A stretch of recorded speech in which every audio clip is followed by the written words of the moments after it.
کسی پرانے دکھ کی بات چھیڑیں تو ان باتوں میں وہ دکھ تازہ ہو جائے گا. کسی خوشی کا تذکرہ کریں تو چہرے پہ مسرت پھیل جائے گی. دکھ زیادہ ہو جائیں بات مدینے کی چھیڑ دیں. دکھ دور ہوں گے کہ نہیں ہوں گے؟ حضرت شیخ شبلی علیہ رحمہ بہت بڑے بزرگ گزرے ہیں. آپ معارف اس میں ذات بیان فرما رہے تھے کہ اللہ کا نام لینے سے دل میں سکون آتا ہے اور دل کی کیفیت بدلتی ہے، من میں اجالے اور روشنیاں پیدا ہوتی ہیں. ابو علی سینا جو اس دور کا بہت بڑا فلسفی تھا وہ اس مجلس میں موجود تھا. وہ کہنے لگا یہ آپ نے عجیب بات کہہ دی. اللہ تعالیٰ کی ذات تو مؤثر ہے لیکن نام میں کیا رکھا ہے؟ ہمارے جو فلسفی حضرات ہیں وہ ہر چیز کی 4 شکلیں بیان کرتے ہیں. ہر شے کی 4 شکلیں ہیں. ایک شکل خارجی، ایک شکل ذہنی، ایک شکل کتابی اور ایک شکل لفظی. مثال کے طور پہ ہم آگ لفظ بولیں، ایک آگ تو وہ ہے جو باہر روشن اور جل رہی ہے، اس میں ہاتھ لگائیں گے تو جل جائے گا ہاتھ. دوسری آگ وہ ہے جو زبان سے لفظ آگ ہم بول رہے ہیں. تیسرا جب لفظ آگ کہیں گے تو دماغ میں اس کا تصور آئے گا. اور چوتھا کاغذ کے اوپر آگ چھاپ دیں، اس کی تصویر بنا دیں تو یہ شکل کتابی ہوگی. اس میں اصل شکل جو ہے وہ اس کی شکل خارجی ہے. اس طرح وہ فلسفی حضرات کہتے ہیں کہ ہر شے کی 4 شکلیں ہیں. حقیقی شکل شکل خارجی ہی ہوتی ہے. آگ کہنے سے ہونٹ نہیں جلیں گے. کاغذ پہ آگ کی تصویر چھاپ دیں تو اس سے کاغذ جل نہیں جائے گا. آگ کا تصور کرنے سے ذہن جلے گا نہیں، لیکن وہ جو خارج میں آگ موجود ہے اس میں ہاتھ لگائیں گے، اس کے قریب جائیں گے تو ہاتھ بھی جلے گا اور آپ کو تپش اور حدت کا احساس بھی ہوگا. تو وہ خارجی جو اس کی صورت ہے وہی اس کی صورت اصلی ہے، باقی اعتباری صورت ہے. تو وہ کہتے ہیں اللہ کی ذات تو مؤثر ہے لیکن نام کہنے سے، نام لینے سے کیا ہوگا؟ تو حضرت شیخ شبلی علیہ رحمہ نے ابو علی سینا کو سمجھایا کہ نہیں میاں، نام میں بھی اثر ہوتا ہے، نام میں بھی تاثیر ہوتی ہے. وہ کہنے لگا نہیں، مؤثر تو صرف صورت خارجی ہوتی ہے، لہذا میں اس بات کو تسلیم کرنے کو تیار نہیں ہوں. ضد میں آ گیا. میں نے عرض کر دیا کہ بزرگوں کا ایک اپنا طریقہ ہوتا ہے. تو حضرت شیخ شبلی تھوڑا سا غصے میں آ گئے اور فرمانے لگے ابو علی سینا میں تیرے سے کیا بات کروں، تو تو گدھا ہے. اس کے سرخیاں آ گئی چہرے پہ، غصے سے لال پیلا ہو گیا. مجھے گدھا کہا بڑی مجلس میں، اتنا بڑا فلسفے کا امام، زمانہ میرے نام کا معترف، اتنی کتابیں میں نے لکھی. تو حضرت شیخ شبلی مسکرا پڑے، فرمانے لگے دیکھا نا گدھے کے نام سے تیرے چہرے کا رنگ بدل گیا. تو کہا جب گدھے کے نام میں اتنا اثر ہے کہ تیرے چہرے کا رنگ بدل سکتا ہے تو کیا اللہ کا نام لینے سے دل کا رنگ نہیں بدل سکتا؟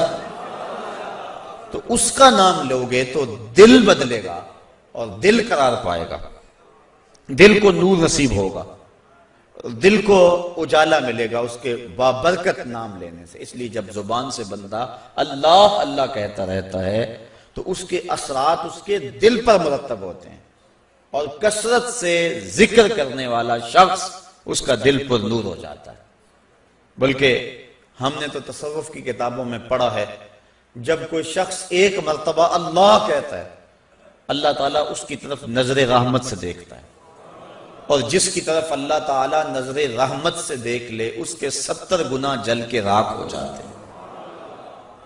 اور جس نے اٹھتے بیٹھتے چلتے پھرتے وظیفہ یہی رکھا پھر اس کے من میں کتنے اجالے اتریں گے، کتنی روشنیاں اس کو نصیب ہوں گی. تو کہا یا ایھا الذین آمنوا اذکروا اللہ ذکرا کثیرا، اے ایمان والو اپنے رب کا کثرت سے ذکر کرو. اور میرے اور آپ کے آقا و مولا حضور نبی رحمت صلی اللہ علیہ وآلہ وسلم نے ارشاد فرمایا اللہ کا ذکر اس انداز سے کرو کہ لوگ تمہیں مجنون کہیں یہ تو پاگل ہو گیا. بلکہ ایک روایت امام طبرانی نے بیان فرمائی ہے کہ اللہ کا ذکر اس طرح کرو کہ منافق تمہیں تانا دیں کہ ریاکاری کر رہے ہو. اس انداز کے ساتھ تم اس کا ذکر کرو۔ میرے حضور قبلہ عالم فرماتے ہیں اٹھ دی بیندی ٹر دی پھر دی ستے آنتے جاگ دی نام جھپ دی رو تے کھپ دی ویخ سر اس راگ دی نام جھپیاں قرب ملدا نام دی کر پوری سام شیشے وچ کستوری جے کر پھر ضرورت کاگ دی۔ تیرے تو سب کچھ اندر ہی رکھا ہوا ہے، تو ذرا غور تو کر، تفکر تو کر، ذرا اس کو آواز تو دیکھ کے دیکھ۔ تیرے من سے آوازیں نہ آئیں تو کہنا اندر بوٹی مشک مچایا اتے جان پھلن تے آئی ہو۔ تو نے در در کیا جانا ہے، سب کچھ تو تیرے اندر رکھا ہوا ہے۔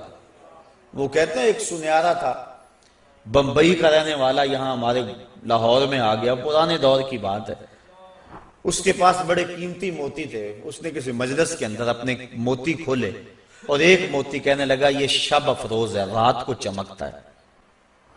جب اس نے سامان سمیٹا اور اٹھ کے جانے لگا تو ایک چور بھی اس مجلس میں بیٹھا ہوا تھا، کہنے لگا حضرت کہاں کے ارادے ہیں؟ کہا بمبئی جا رہا ہوں۔ کہا حسن اتفاق، ارادے تو میرے بھی بمبئی کے ہیں، چلو اکٹھے چلتے ہیں۔ وہ جوہری سمجھ گیا کہ یہ اصل میرا ہم سفر نہیں ہے، اس کا دل اس موتی پہ آ گیا، لیکن وہ تھا بڑا سمجھدار، اس نے کہا آ جاؤ۔ سارا دن سفر میں رہے، جب رات کو سونے لگے تو اس نے اپنی قمیض یا واسکوٹ وغیرہ اتار کے جو ہے وہ لٹکا دی کسی چیز کے ساتھ، یہ اٹھا اور اس نے نظر بچا کے وہ قیمتی موتی اس کی جیب میں رکھ دیا اور خود بے فکر ہو کے سو گیا۔ یہ چور اٹھا، اس کا سامان ٹولتا رہا، لیکن موتی نہیں ملنا تھا، نہ ملا۔ صبح یہ اٹھا اور نظر بچا کے اس کی جیب سے موتی نکال کے اپنی جیب میں رکھ لیا۔ ناشتے پہ بیٹھے کہنے لگا یار وہ تمہارے موتی کی رات کہیں چمک شمک نظر نہیں آئی؟ جیب میں ہاتھ ڈالا، کہا نہیں یار میرے پاس ہی تھا۔ بڑا حیران ہوا، میں نے تو جیب ٹٹولی ہے ساری رات۔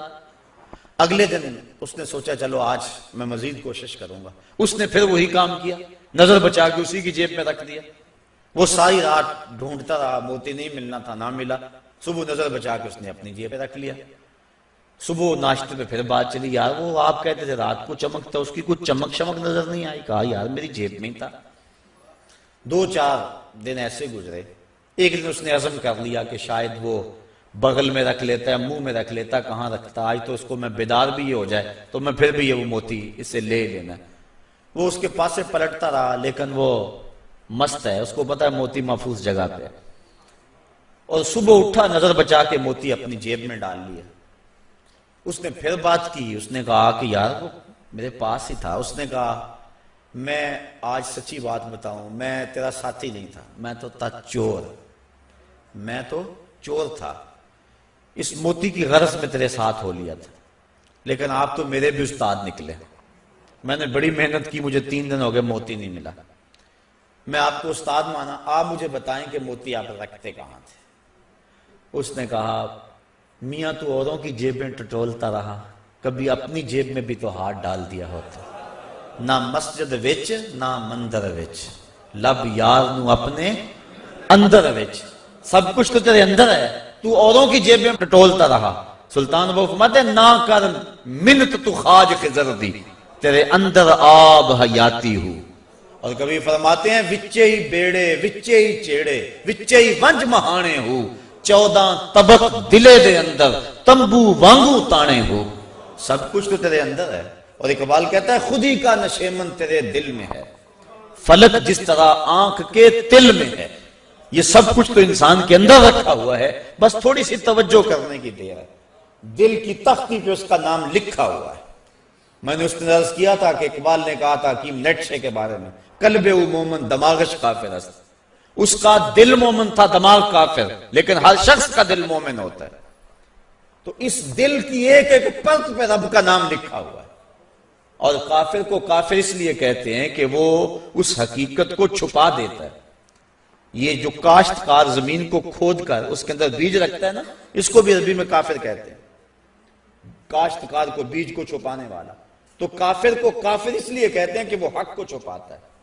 تو ہمارے سینے کے اندر ہمارے رب کا نام موجود ہے، اور دل تو ٹھکانہ ہی اس کا ہے، دل تو بنایا ہی اس لیے ہے کہ یہ اللہ کا عرش بنے۔ اور وہ فرماتا ہے کہ میں زمین و آسمان میں کہیں نہیں سماتا، مجھے ڈھونڈنا ہو تو مومن کے دل میں تلاش کرو۔ دلوں کے اندر اس کے ڈیرے اور اس کے بسیرے ہیں، تو اس کا ذکر کر کے دل چلا پاتا ہے، دل تسکین پاتا ہے، دل میں روشنی ہوتی ہے۔